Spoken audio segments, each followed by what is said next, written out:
Good afternoon, everybody. I hope that you can hear me well. My name is Ryan Flax, and I appreciate you tuning into this webinar from A2L.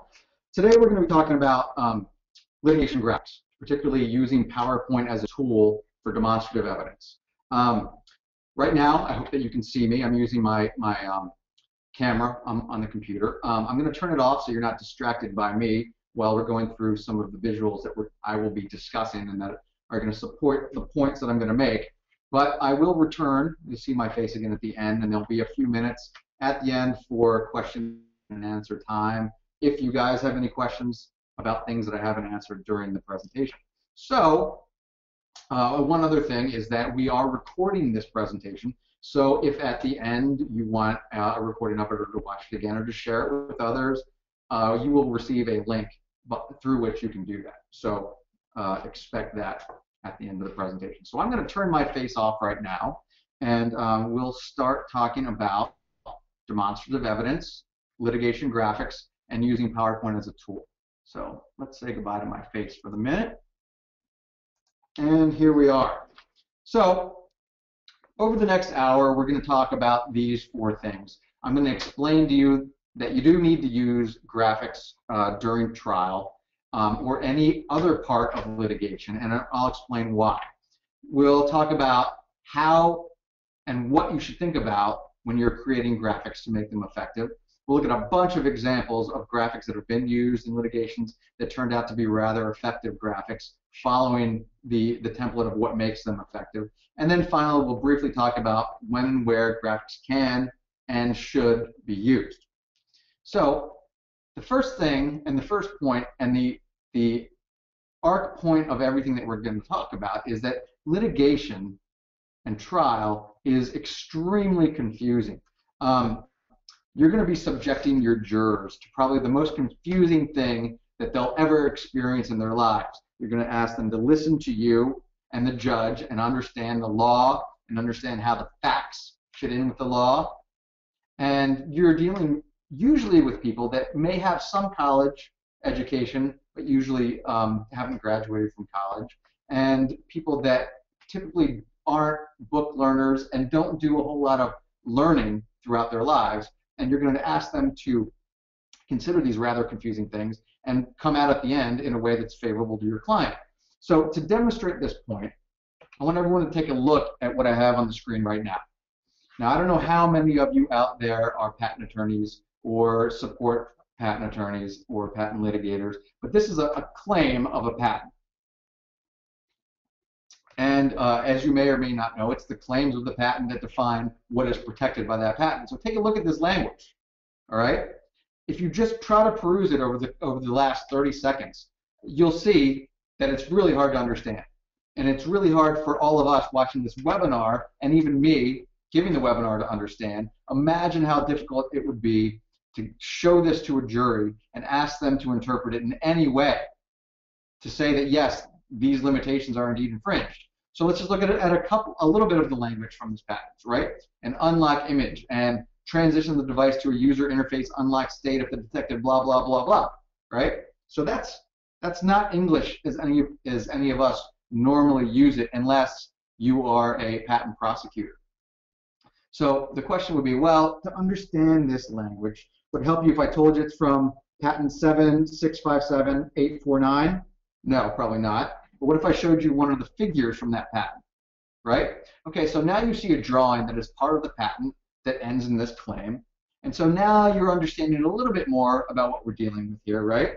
So now you know what a user interface unlock state, maybe you know what that means, or maybe you know what a touch-sensitive device might be, because here you see that the words touch screen are in this graphic, which is what this is, right?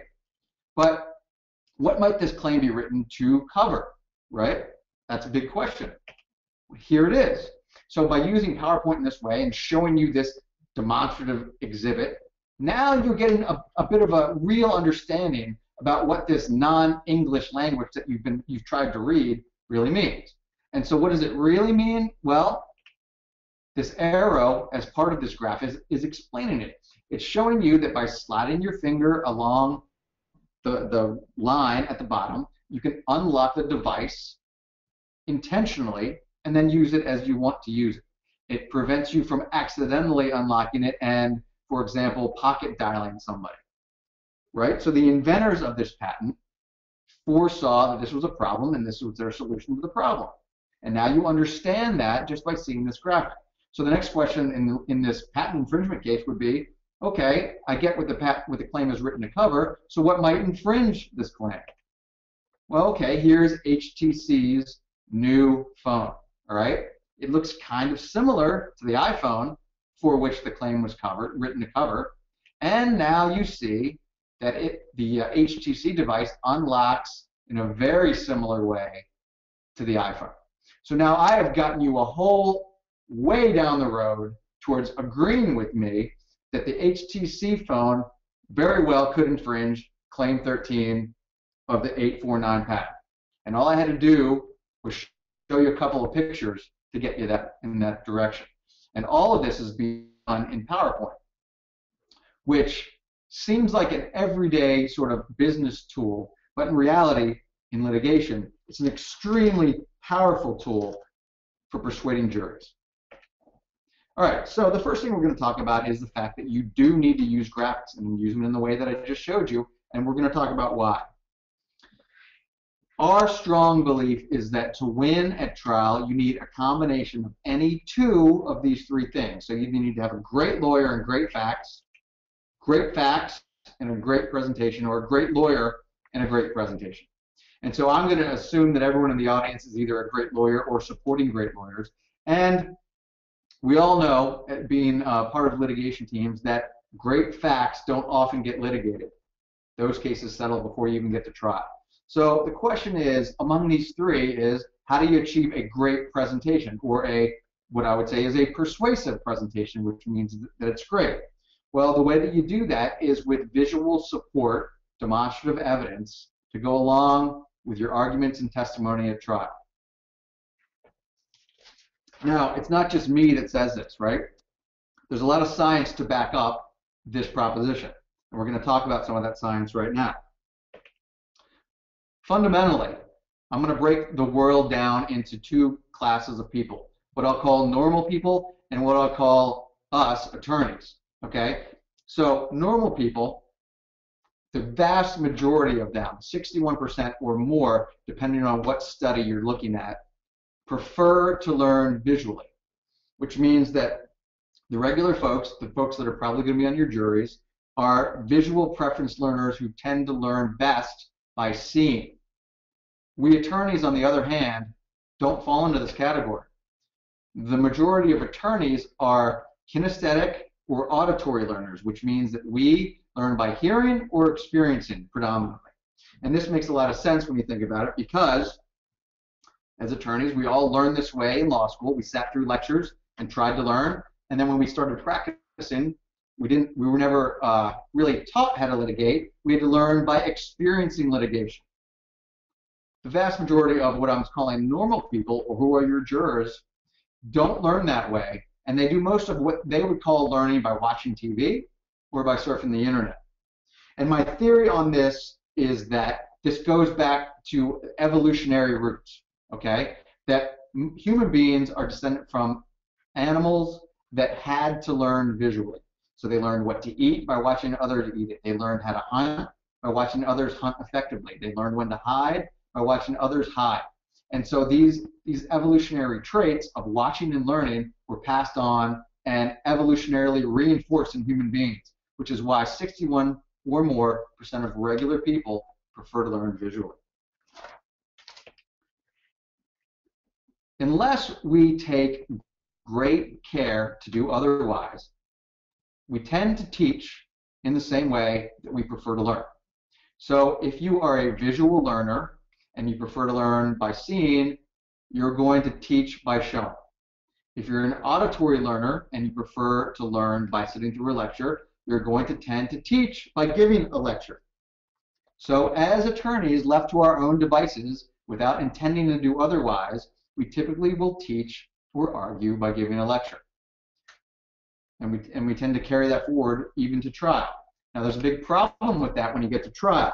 And I'm sure many of you have already anticipated this problem, in that When you get there, the chances are that most of your jurors are going to prefer to learn in a way that you don't feel most comfortable teaching or persuading. And that when you teach by giving a lecture, you're not being as persuasive as you must be to win that case. So how do you bridge this gap between how you want to teach and how you want to argue and how you want to present your case as an attorney and how your jurors want to have you present it to them? You want to bridge that gap with demonstrative evidence, visuals that will support what you're arguing and what your experts are testifying to, and to impeach the other side's experts and to show your closing positions. Visual support to go along with what you're speaking.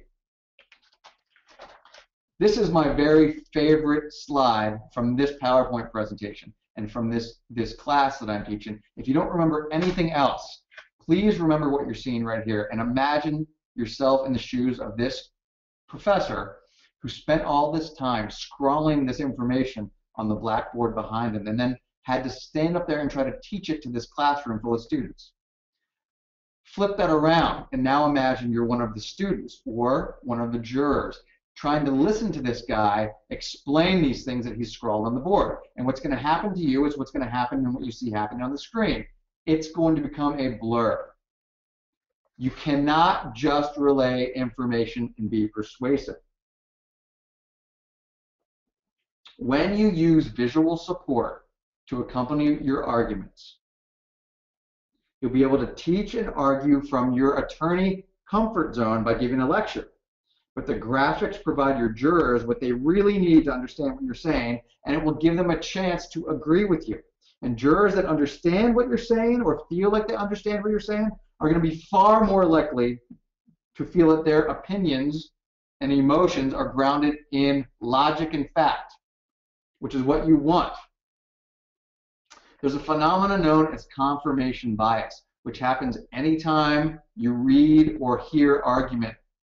And what that means is that you go into it with a predisposition and then look for things that support that predisposition. So when you get to trial, opening statements, you're going to have just a very few minutes to convince the jurors that your side of the case is right, so that then they can then spend the rest of the case confirming the bias that you've created. It's much worse if you don't have this effect in the first few minutes, or if they come to the case already predisposed against your client, because then you have an uphill battle to beat that confirmation bias. Now, these two gentlemen that you see on the screen, Dr. Park and Mr. Finanson, these are two of my very favorite people now, because what they did is study and publish the results of a study in the paper that you see directly to their left. And what these two guys did was study the effects of graphics in litigation, and specifically PowerPoint on persuasion in litigation. And what they did is they had two groups, each of these two groups subdivided into 4 smaller groups. And they tested opening statements in a basic employment discrimination case where one side would use graphics and the other wouldn't. Neither side would use graphics, or both sides would use graphics. And let's take a look at what they reported as the results of their experiment. They found the PowerPoint enhanced persuasion, and it did that in 2 different ways. Number 1, it did it through central processing, and number 2, it did so in peripheral processing, which means the fast brain and the slow brain of jurors were each engaged when PowerPoint graphics were used with opening statements. And so that's really what you want from a scientific perspective, because that fast processing, the peripheral processing, is the first few minutes of your case when no facts have been presented and you're just giving the theme of your case to jurors. You want their guts to tell them that you're right. That's fast brain thinking, that's peripheral processing, and that is enhanced with PowerPoint. Secondarily, central processing, when you must have your jurors think hard about what you're doing and whether you're right or wrong, and whether the evidence supports your case and is founded well in the law. PowerPoint also enhanced that type of thinking. And the end results, or the conclusions of the study, were these. Use of graphics made the attorneys more persuasive. And this is scientifically so. Scientific results, more competent, More credible. More likable, question mark, because it was not scientifically conclusive that the attorneys became more likable by using PowerPoint, but the scientist and the lawyer strongly believed that was the case. The jurors retained the information that they were being explained longer and better, and the result was better verdicts, which means if you're the plaintiff, you either wound up having the defendant be more liable or got more damages, and if you're the defendant using graphics, your culpability was less and the damages were smaller, which is what you want, right? So science has conclusively told us that we must use visual support when presenting our case, and in this case, PowerPoint. So now that we know that you have to use visual support during your litigation, the next question becomes, okay, well, what's my technique for doing so? How do I use the visuals to support my case? Well, there's another study by a jury researcher named Dr. Ken Broda-Baum. He's a PhD, and he studied different techniques in presentation using, number one, no graphics at all. Number two, using the old-fashioned style flip chart graphics. Number three, using professionally made but sporadically, meaning not all the time, shown graphics. And number four, again, professionally made, fancier animation graphics, albeit still sporadically shown. Now, what he found was surprising to him, and it's surprising to me in reading his report, that the first four styles didn't show much difference in persuasiveness. Now, you would think if you had professionally made graphics and you showed them during your argument, even if sporadically, it would have a dramatic increase in persuasiveness, especially knowing what we know from the previous study that we just talked about. But surprisingly, it doesn't. Only when Dr. Broda-Baum immersed his jurors in a presentation, meaning always gave them graphics to look at while presenting the argument, did it have a dramatic difference. And what he found was that when he immersed his jurors, they were more prepared on the information. They felt the information was more important. They paid more attention, they comprehended better, and they retained the information better. So what this means is that the immersive style trumps every other technique. So what you have to do, whether it's a fancy graphic or not, whether it's a case-winning graphic or not, always give your audience, your jurors, your mediator, whoever it might be, something to see while you're arguing. So for the entirety of opening statements and for the entirety of closing statements, probably for the entirety of your expert's testimony, show something on the screen. So nothing that I've said to this point and these two studies should be new information to you. It is something that you intuitively know just by living your everyday lives, right? Because you learn graphically every single day. You're taught graphically every single day. And you're persuaded and influenced graphically every single day of your lives. So what do real jurors expect when they're sitting in the jury box listening to your attorney or you give an argument? Let's take a look at what real jurors had to say in a post-trial interview. Did you feel like the use of the technology was something that was too slick? Or did it help you? Expect it. Help. Yeah. You expect it now. I mean, without today, it's technology, you know, that's what it's all about. You expect to see it. So you didn't feel like, go ahead. I know. PowerPoint nowadays, classroom, my job for this is nothing. What I do is PowerPoint on steroids. Yeah. Right. There's nothing you're not used to. And it doesn't make it appear as if somebody's bringing all the high dollar fancy No. equipment to make their case better, but it did assist you in being able to all see it collectively, Right. zooming in. I thought it was good to keep the ear talking.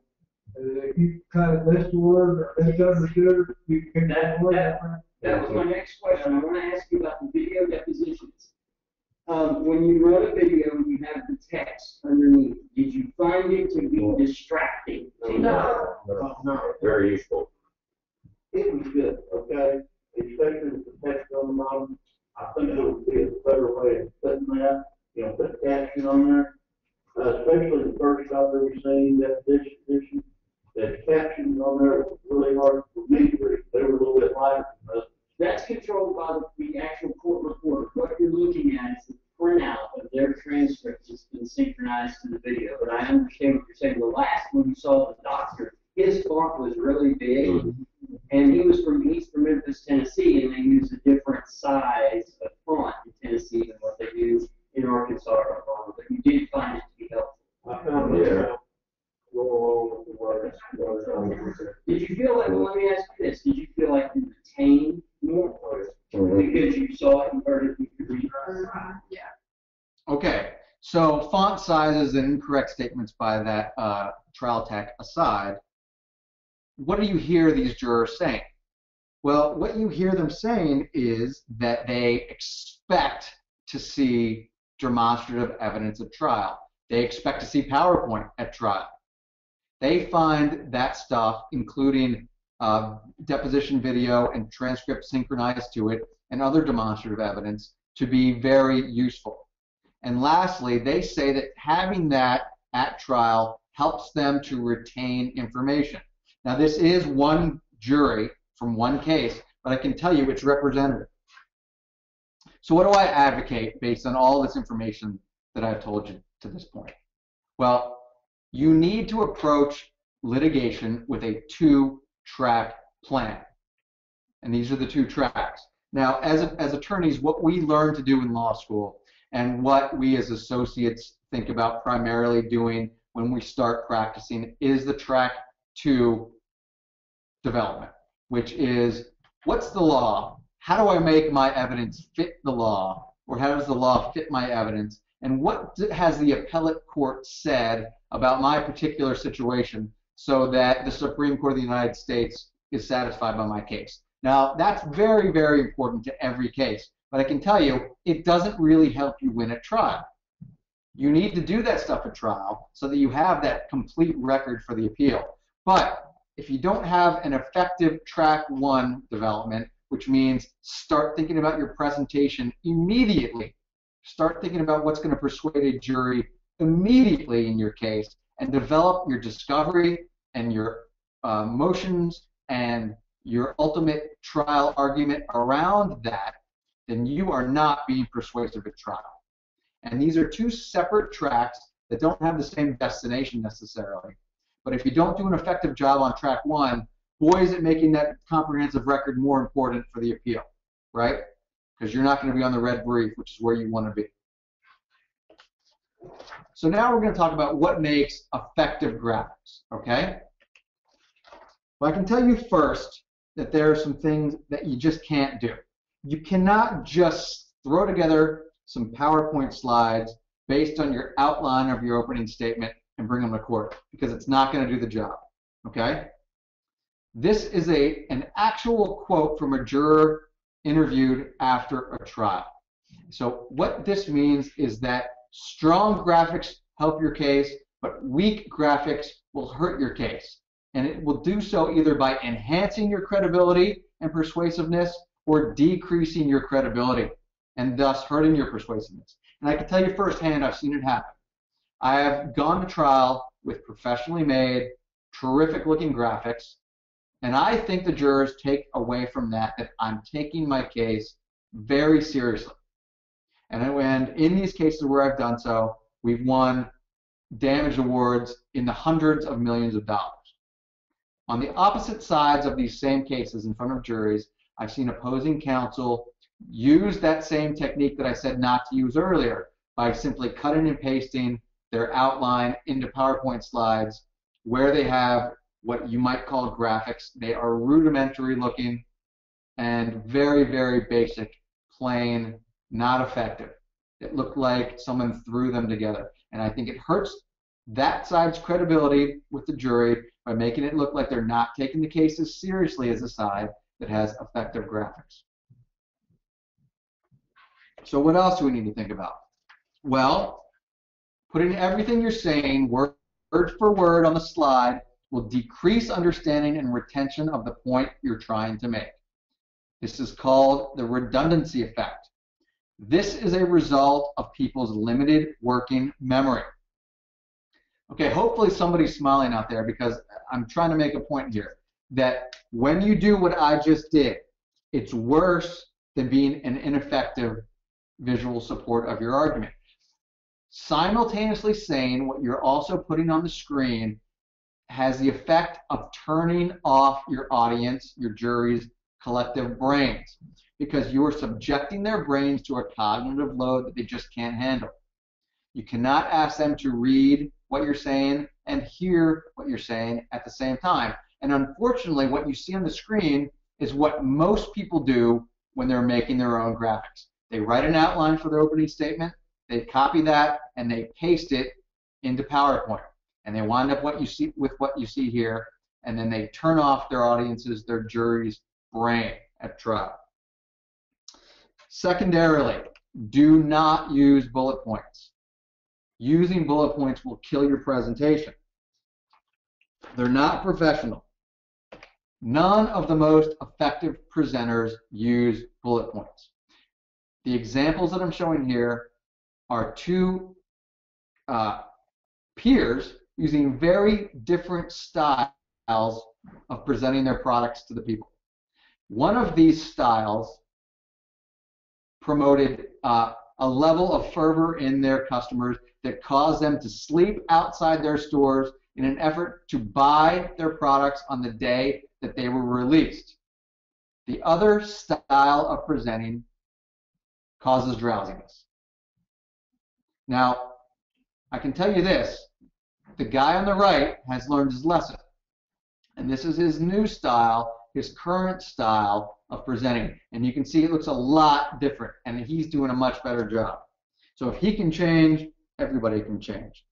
The scientific reason behind the bullet points is that people can read and understand far more than they can hear and understand. It's typically about 100 or 275 words per minute reading versus only 150 words per minute listening. And so when you use bullet points, your audience will read them before you can say what you want to say, and they will stop listening. It's almost as if you're challenging them to do that. And I know that you all have experienced presentations like that, where you have read the bullet points before the speaker has said what he wanted to say, and you stop listening because you won at that point, right? So in information design, in creating graphics, there are 4 key rules of thumb that we're going to talk about, that you should think about each of these whenever you're creating a graphic to support something you're arguing. The first of which is simplify the complex. This is really the key to visual design. You got to create easy to understand, memorable visual displays that quickly and effortlessly convey the information or the argument that you want to convey, be that technical information or otherwise. Your graphics need to go to the very heart of the point that you're trying to make. Secondarily, you want to exploit the iconic. Okay, now what this means is that you want to use familiar pop culture templates, like the exclamation point in the triangle when I was warning you before about what not to do. You saw that exclamation point, you knew that you were being warned without me even having to say, hey, this is a warning.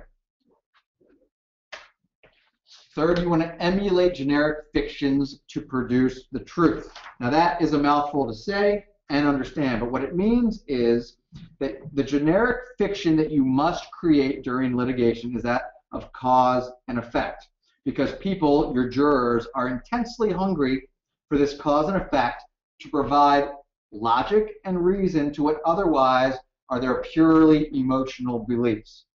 So a great example of this can be found in the case against the LA police officers in the Rodney King beating case. To win their case, the prosecution was relying on the home video footage of the beating taken at the scene. It looked very violent. We all know this as consumers of mass media when you just played it from beginning to end. We all saw that. What happened was the defense in that case took that same footage, slowed it down to a frame-by-frame progression, and their expert examined each frame and made the case that each baton hit by the police was caused by and the result of an aggressive act by Rodney King. A perception of causation, I'll say that again, a perception of causation was induced in those jurors, and they adopted that perception as the truth. And so whether they were right or wrong, the defense won that case, as we know. Many people, including probably a lot of the people that were rioting after it, attributed that victory to racism on the part of the jurors.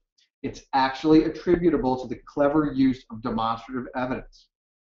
So here's another question. In the recent past, in another landmark case, when has this recently been used, this perception of causation? It's a well-publicized patent infringement case in California that I know all of you have probably heard of. Well, I'll tell you what it was. It was the Apple v. Samsung initial trial. And so Apple used what you're seeing now, this quote-unquote smoking gun email from Samsung executives praising the look and the design of the iPhone. And Apple's attorneys induced in the jurors the perception that this praise and recognition of quality design led to Samsung's intentionally copying that design in their products. Doesn't say that in this email. Doesn't say, hey, let's go copy the iPhone. Yet they were enabled to induce this perception of causation in the jurors, and the result was over $1 billion in damages verdict. So the final rule of thumb is respect the medium. You heard those jurors being interviewed that they expect to see multimedia. They expect to see a PowerPoint presentation. They expect to see computer images used to teach them about the case. If you don't satisfy your jurors' expectations, you are not being persuasive with your visuals. Complexity is the enemy. Remember the first rule of thumb. Visuals must simplify the complex. So along with that first slide with that poor teacher in front of his, or professor in front of his classroom, remember this one from Richard Branson. Remember this quote: complexity is your enemy in all aspects of litigation, and particularly in your visuals.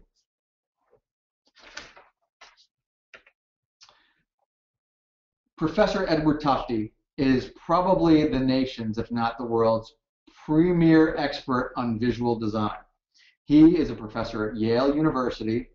He was appointed by the Obama administration to help develop public information graphics on the economy. That graphic you saw earlier relating to the increase in jobs in America was a result of his input. So if you're interested in this subject at all, I would suggest buying one of the books that you see on the screen right now and looking through it. None of them are very long, but they will give you insight into the best ways of invoking visual design. So let's look at a few examples from Professor Tufte. These are two graphics from one of those books that you just saw on the screen of the Challenger shuttle disaster. And what we see highlighted in two different ways is the fault in the rocket booster that caused the explosion, killing our astronauts and destroying the space shuttle.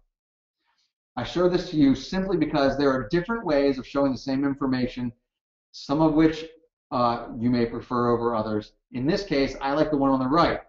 I prefer to see the actual image of the shuttle and a representation of exactly where the fault took place. So further in the same story, what you're seeing on the screen right now is a handwritten table of data that was held by the engineers at Thiokol. Thiokol were the developers and manufacturers of the shuttle's booster rockets on the sides, the ones that exploded. And the engineers at Thiokol had data indicating that at lower temperatures, O-ring damage could be expected in these booster rockets. This is that information, and this is how that information was provided to NASA. So the question is, does this really teach you anything? Is this a persuasive way to convey information? Well, I think we know that it is not a persuasive way to convey information, at least not to NASA, because we know that they went ahead with the launch, which resulted in the disaster. This is the way that you will see most expert witnesses develop their own visuals. This is the way that you will see many, many litigation teams doing their own work will develop their demonstrative evidence, which is just a list of information, which is essentially that poor professor throwing stuff up on the board to see what sticks. We know it doesn't work. So Professor Tufte developed another way of showing the very same information. So here we see that same data as points on a graph. What he's done is added this line which shows that the damage index, or the probability of O-ring damage, increases drastically as you get below about 65 degrees. He also provided the forecast conditions of the weather at the launch, which shows it was going to be far below that 65-degree point. Now, the question is this more persuasive, showing the information this way, than it is just by providing a data dump, essentially? Well, I say it is, and here at A2L, we've supplemented this a bit more with a jury in mind, by showing them a picture of the shuttle at the time of launch. And by telling them what we want them to do. Don't launch. Is this more persuasive? Yes, absolutely. Tell your jurors, don't make them guess what you're trying to get them to do. Tell them what they should do based on the evidence, and do so by saying it, and do so with simple visuals. So let's look at some more examples, all right? Document callouts are the bread and butter of demonstratives, and I just want to go through a few examples to show you that there are lots of different ways of doing it in various degrees of attractiveness and complexity. So here's the first one, very basic, right? We see where it came from, we see that this is real evidence. Another technique from a patent case.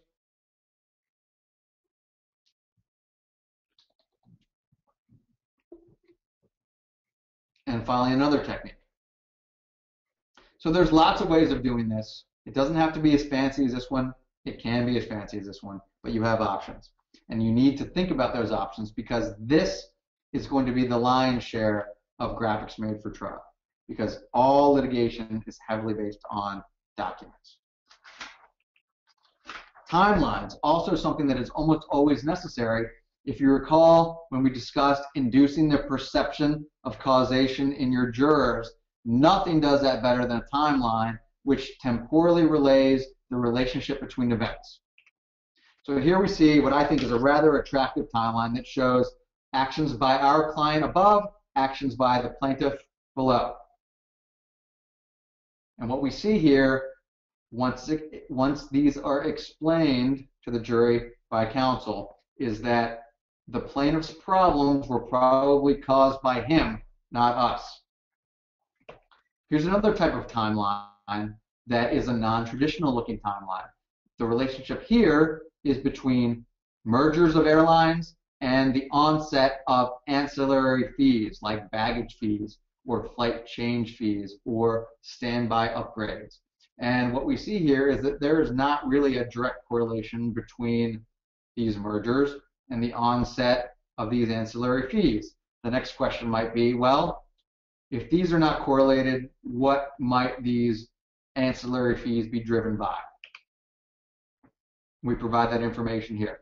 Fuel prices. As we see fuel prices begin to go up, it's time to start thinking about other ways of generating profits. Here's another timeline that relates to a trade dress case. This was provided to us by our client, and what you see here is information relating to our client's design of a product called a digital multimeter that had a yellow case. Now, this specific type of product isn't important, but the fact that it has a yellow case, when they started using it, and when the defendant in the case adopted that design is all very important, but you don't really get that information from this. So we tweaked this timeline to look like this. Now you see when our client began using a yellow case design.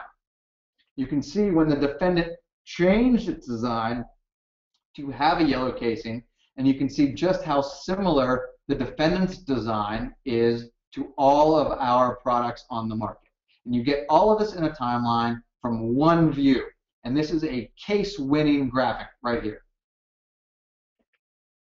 Here's another non-traditional timeline where the point being made here is who owned this property labeled at the A flag over the time period that we care about.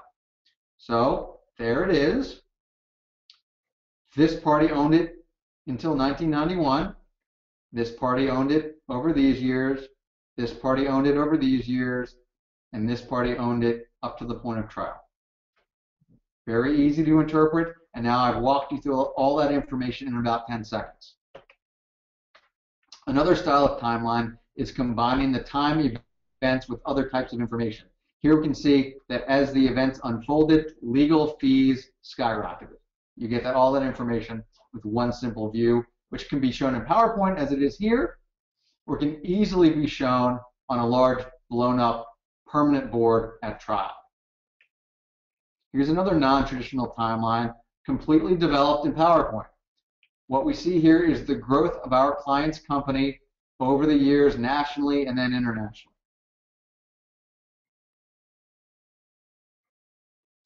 So this is showing you that PowerPoint is indeed a very powerful tool for visually conveying information. Here's another timeline to get that same point across, right?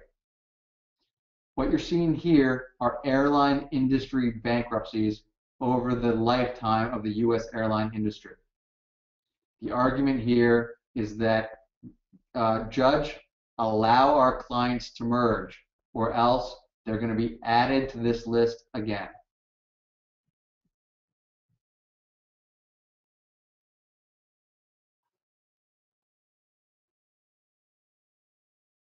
Now, at about this point in this graphic, you should be feeling an emotion, which is probably, please make this stop, which is exactly the emotion that you want in the judge that's going to make the decision in this case. Please make this stop. I will let you merge. So effective graphics highlight what's important. Here's another graphic that was given to us by a client that's supposed to convey the key elements that are required in this patent's claims. Are you getting any of that information from this? And I would say no, you're not getting that information from this visual. So we tweaked it to look more like this. Which elements are the only ones that are needed per the claims? These. And then later your expert can explain just how this fits in with the rest of your case. Highlight what's important and make it clear per the 4 rules of thumb that we talked about earlier. Here's another graphic completely made in PowerPoint. This is a 2D animation that's conveying a very complex technical phenomena of dual lift to create a very, very fast ship. Now you're seeing the dual lift based on pressure under the hull and pressure generated by the water jet propulsion system, right? And you're getting all this purely from something that was made in PowerPoint. Very, very powerful and very, very effective to get the point across. Same case. How similar is the accused ship to our preferred embodiment in the patent and the claims? Well, look at all these similarities, Your Honor. Pretty effective. So here's another complicated issue that you need to explain how complicated the loan approval process is, and that an extreme amount of due diligence takes place during the process, and we're not just rubber stamping loans. So here we can walk through this flow chart, again, all created in PowerPoint. All the animations you're seeing were created in PowerPoint. All this due diligence you're seeing shown in PowerPoint. Every step of the way.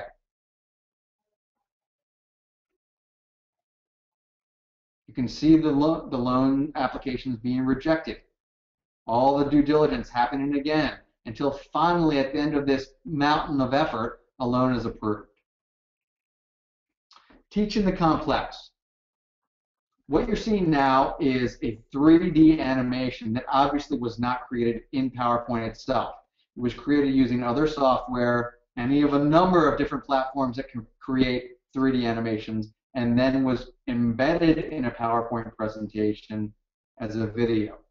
What you're seeing here is the science relating to a drug-eluting stent implantation. You saw it being implanted. Now you see the drug being released from a polymer coating surrounding that metal mesh stent directionally out into the tissue, not into the bloodstream.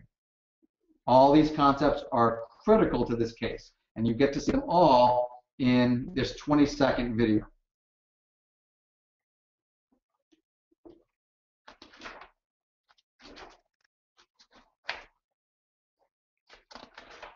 So here's another 2D animation that's teaching very, very complex subject matter in a very straightforward and understandable way. The issue here is whether the proposed generic drug is the same as the branded drug because they have the same dosage, right? So you see the brand name drug has a single 100 milligram tablet, whereas the proposed generic drug to the right has the same 100 milligrams, but in a different formulation of 5 20 milligram tablets. So if a patient takes these two things, do you get the same results? Well, with the brand name drug, you get a certain peak time, certain maximum concentration of drug, and a certain total concentration of drug in the blood, plasma. With the alternative formulation in the proposed generic, you see that it's not the same. Peak time is the same, but maximum concentration and the area under the curve of total concentration is not the same. So by changing the formulation, you've created a non-bioequivalent alternative, which cannot be a generic. And you get all of this from this very simple visual support. Again, all done in PowerPoint. Impeachment is a critical part of every case. And here we're going to look at the impeachment of an expert witness using graphics. So what you see now in the upper left-hand side of this slide is a graphic used by, created for what I know to be one of the best expert witnesses in America. And what his counsel did to him, I will say, is they created a graphic that was misleading because it's not at full scale. So what do you do visually? Let's show the jury what happens when you make it in a truthful way at full scale. There's really no difference over time. There's no degradation. And you see that undeniably in this graphic. And I can tell you, even though this expert witness, who I know personally as an honest man that could have no more integrity, he was completely discredited at trial with this graphic. That's what happens in litigation. You go in a courtroom, you have a jury of your peers, and it's a roll of the dice. Okay, so another use of PowerPoint is introducing witnesses. And in this case, this is the plaintiff who views the courtroom as his own personal casino. He wants to go in there and roll the dice. And I can tell you, he looks like a jerk in this video, and he came off as a jerk at trial, and he lost that case in large part because of it. Let's take a look at another introduction of a witness. Mr. Trosson, is it fair to say that as it relates to your work at Revco, you consider yourself a skilled liar? Yes. And every year that you were Chief Financial Officer at Revco, you created false financial statements, correct? Correct. All right, well, that is a startling revelation from a deposition witness, right, who is going to be a critical witness for the opposing side at trial. And what we've done with this PowerPoint presentation is to show you, expect to see this guy, and this is what he said. He is a skilled liar. All in PowerPoint. You can see his testimony next to him, all created in PowerPoint. And you can see that the font is all on the sides that you can read. So you can see how powerful effective graphics can be.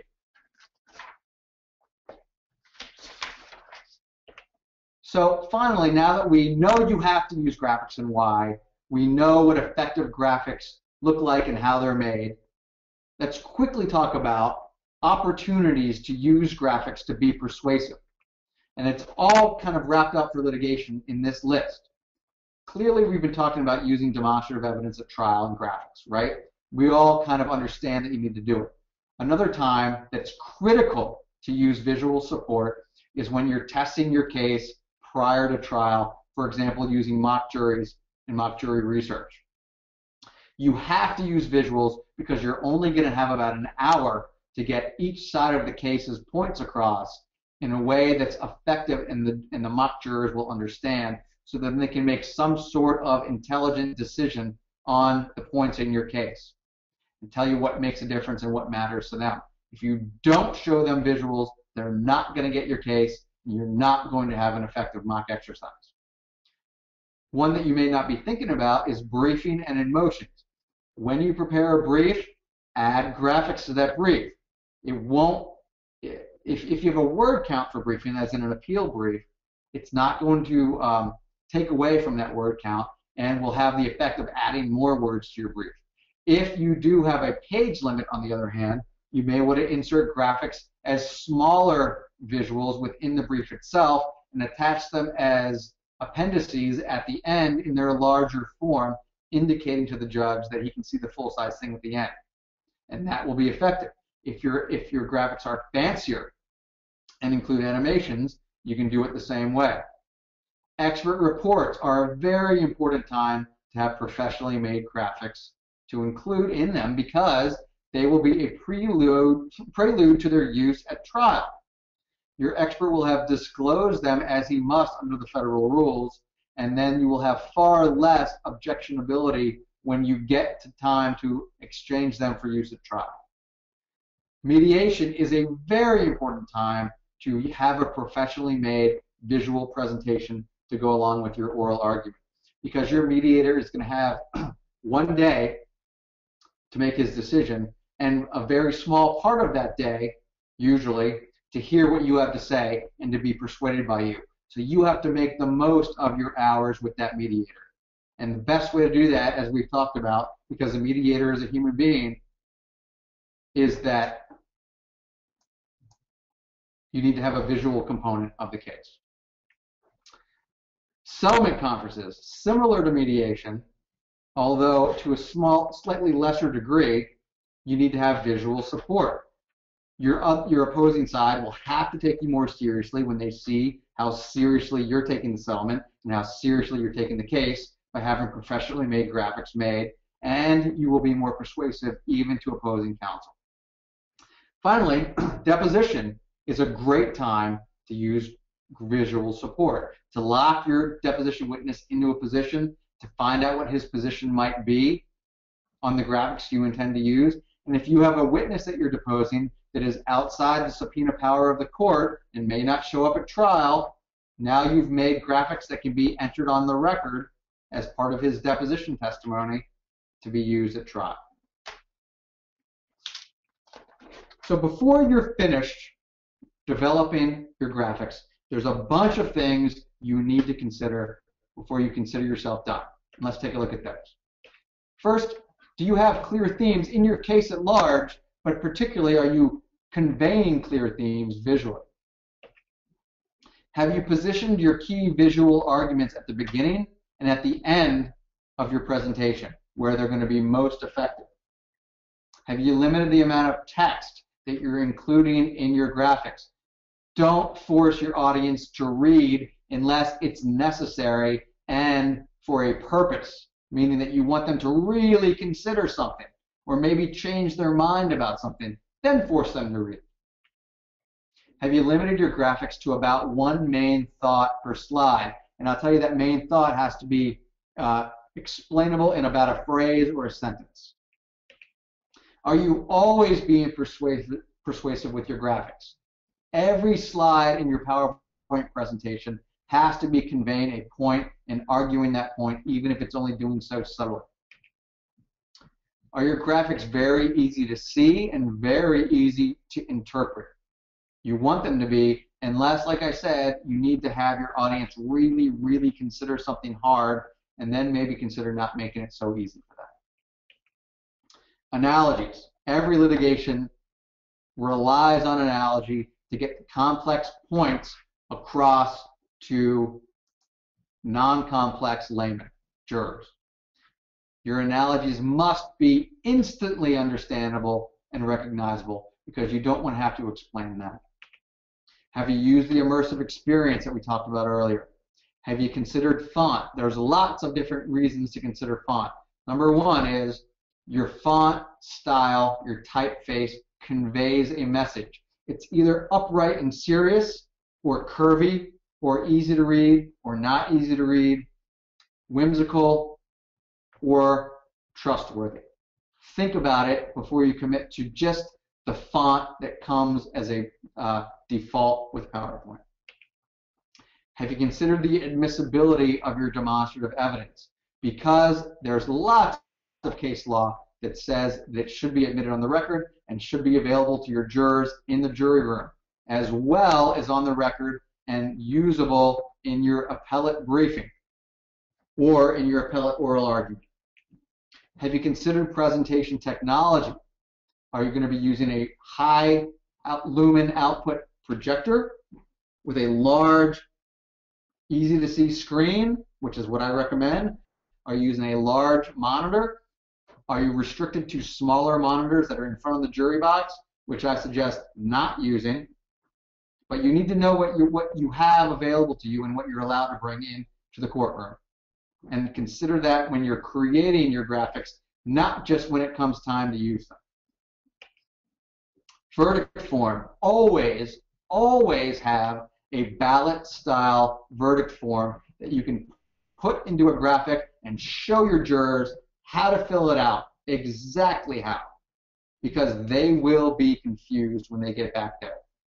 Show them the number you want them to write on that screen and how they were to calculate it. Show them where to put the X's, whether there's liability or not. Have you covered the basics? Do they know who the players are? Have you used charts and timelines? Have you identified relationships between parties and facts? Have you identified what you want the jurors to do and your responses to what the other side wants the jurors to do? All that should be shown visually. Finally, I ask you, thinking about everything that you've seen today in this PowerPoint presentation, what was the most effective graphic? I'll give you a second to think about it. And now I'm going to show you what I know to be the most effective graphic. This one. This is the best one. This is my choice because it's so simple and it's so clear that you don't even really have to look at it straight on. You could see it merely peripherally, yet you'll understand it, and it will induce thought and behavior in you, the viewer, because you do not want to run over these baby ducks. So you will break. So finally, that's the entirety of the presentation. And as promised, here I am back again. Does anyone have any questions, which you can submit through the chat function in your GoToWebinar menu? Okay, well, let's just see what the first one is. The first question is, the materials information I have seen from A2L are excellent. The problem I have encountered is that lots of graphics providers also appear excellent, but then the work product is prepared by someone who isn't any good or who robotically prepares what he is told without providing any ideas, artistic guidance. In other words, in my experience, a graphics vendor is only as good as the particular person assigned to your case. How do you ensure that A2L quality expertise is ensured no matter who is actually preparing the graphics?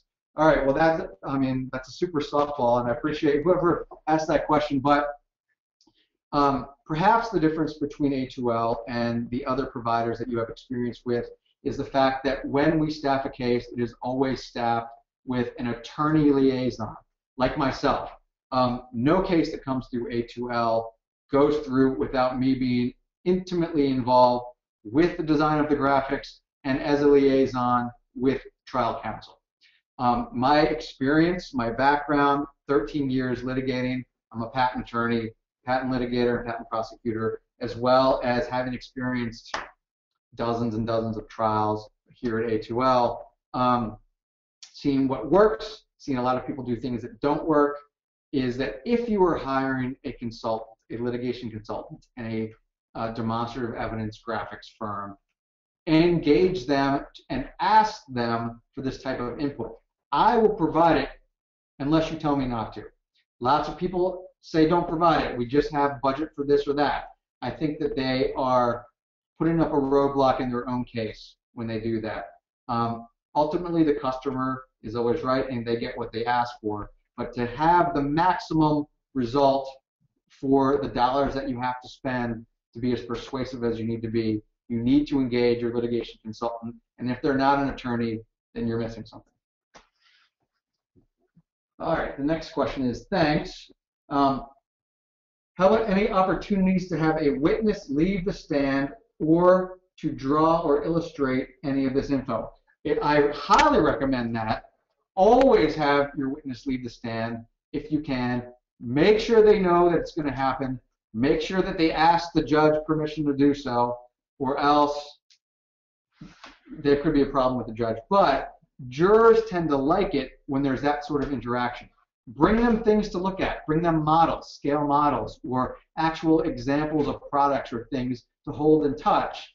And then have your witness come down from the stand or draw a picture or draw on one of the permanent boards that you've made or illustrate something to show that they are a real person, that they can get up and move around, show them who they really are to the jurors. I think it's a great idea. Next question is, elaborate on the use in conjunction with an expert report. Are you suggesting to provide a separate graphical PowerPoint presentation to augment an expert report? I often see limitations on what can be provided and format for an expert report. Well, I don't necessarily suggest providing a PowerPoint presentation, but I would suggest having graphics made that can later be put into a PowerPoint presentation, and those graphics can be embedded in an expert report. If you have animations that you would later want to use, have them made early on, attach them by a DVD or a thumb drive to the expert report so that you are disclosing all of this information that the expert will later testify on. So there cannot be the objection to his testimony that, hey, you didn't disclose this, therefore he can't testify on it. Lay it out there in advance. Things can be tweaked later on. You can provide supplemental reports if things change a little bit during discovery, but start thinking along these lines early and disclose it in an expert report. It's not impossible that you could provide a PowerPoint presentation as a file with an expert report. I just don't think it's absolutely necessary, and you can do it other ways. The next question is, do you have a set of PowerPoint templates that are well thought out in terms of color schemes, font size, font color, background color, etc., for different applications? For example, a courtroom application can be greatly affected by the light level in the room, resolution, screen placement, etc. Comment on the need for different viewing scenarios and how that may affect the desired format.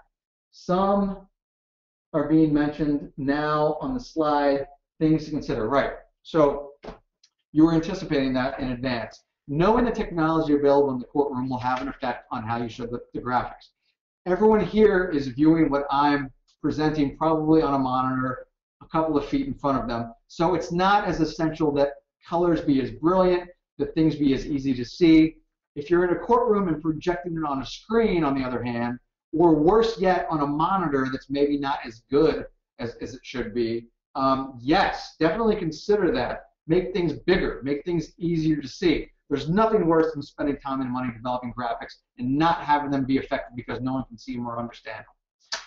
Oh, and as far as creating templates, while we have general ideas about how things should look, everything we create is customized on a per case basis. And there's lots of reasons for doing that because every client, every one of your clients is different, every one of your cases is different. Different trial teams have different preferences. So to walk into a situation saying, I've got something to pull off the shelf and you're going to love it is not the right way to get consulting. Next question is, what's the best method for preparing graphics for family law issues? All right. Well, the similarities for family law would be that timelines are going to be important, right? There's going to be a lot of financial stuff that's important. There'll be a few documents, probably less than with corporate parties. I wouldn't say I have any really specific input on how a family law graphic might look different, but it is maybe a little bit more of a sensitive situation, so you want to take that into consideration with the colors you're using and how you're presenting your visuals. Things maybe, I would say you don't want to be as maybe aggressive sometimes, although some divorce lawyers are extremely aggressive. So it will be something that would have to be developed in conjunction with counsel. I couldn't say that this would be the most effective way of doing something in a family law situation above others.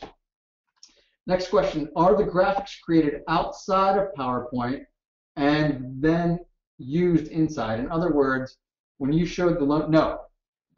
Well, sometimes is the answer, but the loan process that you saw, 100% made within PowerPoint, except for the icons that related to what a document looks like, or perhaps a check mark or an X. Those will be images that you either created or brought in from outside and embedded within the animations. Everything else was made within PowerPoint. The ship that you saw, showing the technology of making it a faster ship, all made 100% within PowerPoint, except for the overlay of the schematics of the ship, which was from a patent drawing brought in and put into the ship. Nice presentation. Which is better for telling a story, a photo or a graphic when there is a choice? Well, it depends on the specific goal of the point you're trying to make, but I'm of the mindset that jurors appreciate real evidence when given the option between it and sort of a representation of evidence. So like a photo, like a real document with a real call out rather than rewriting text, I think that jurors appreciate real evidence. So I would say, all things being equal, use a real photo, use a real document with a real text call out. Do we have any other questions?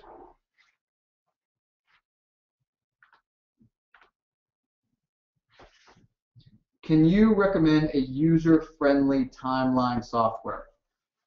Well, for a litigation team, creating a timeline to be used internally to develop their case, TimeMap, which is a LexisNexis product associated with CaseMap, and that whole platform is terrific for putting in events and dates and then seeing how they relate to each other.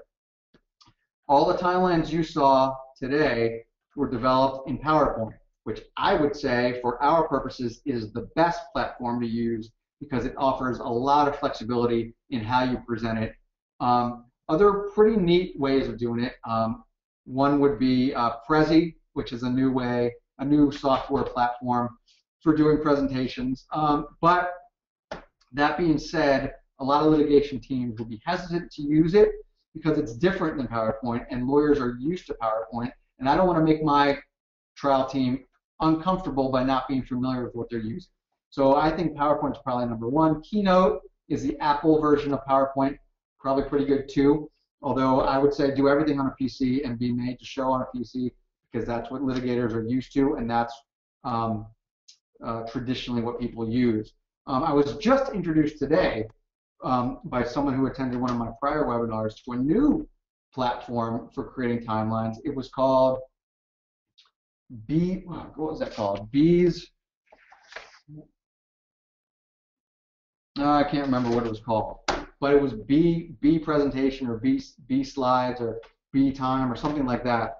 And what I saw was that it was really impressive looking. It was something that you can use as an app to combine with Keynote that makes what looks essentially like a 3D timeline. It also looks like it has a lot of limitations in terms of editability and flexibility to change things on the fly. So I don't think I'm ready to use anything except for PowerPoint at this point. Sometimes we do not have the time to get a consultant such as yourself involved. What is the best way to learn to do your preferred type of PowerPoint flat slides by myself? Well,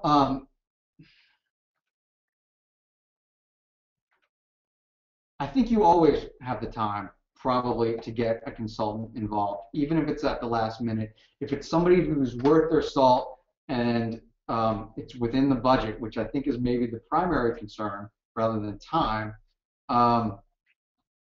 you call them at the last minute and say, oh boy, I've got an emergency, can you help me make a few things for this case?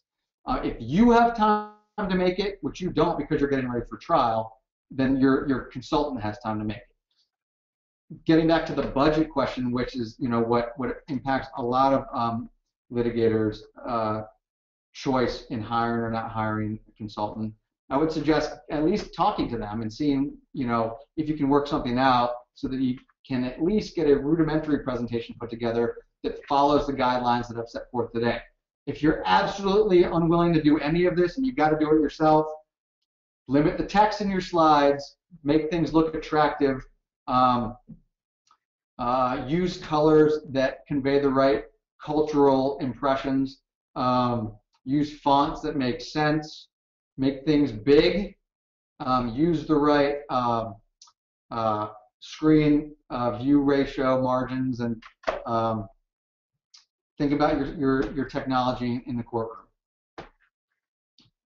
Did your final slide, things to consider, violate most of your rules? Yeah, it did in a way. It had a lot of text in it, but I did need to convey all that to you, and now you've got it permanently. So the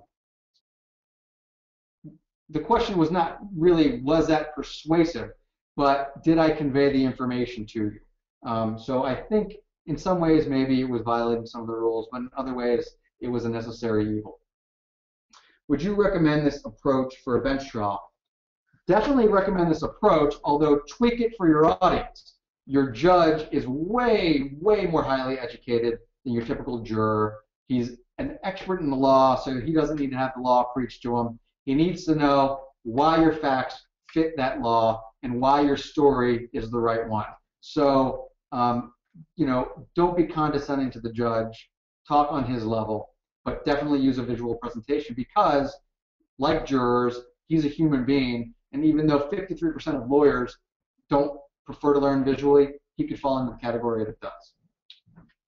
During trial, do you have 2 computers for the live PowerPoint and a second one for the on-the-fly changes to the PowerPoint that you switch over to? Always have multiple computers at trial. Chances are you're only going to need one, but if anything happens, you need everything mirrored on the other computer. If you're making on-the-fly, I would say your on-the-fly changes to PowerPoint need to be made before you're ready to turn PowerPoint on and start showing it, so it doesn't matter where you make it, but yes, have more than one computer at all times. BDocs Timeline 3D. That was the other timeline platform. So I'm being told that's all the questions, unless someone has a last question. But gosh, I'm very appreciative that everybody joined me today. It was a real pleasure speaking with you. And even though we seem to be about 5-10 minutes over, thanks everybody for hanging in there. And as I said, you'll each receive a link to get this presentation online again if you want to view it again or show others. So please feel free to do that. And if you have any questions that you haven't thought of, feel free to reach out. Thanks very much, everybody, and goodbye.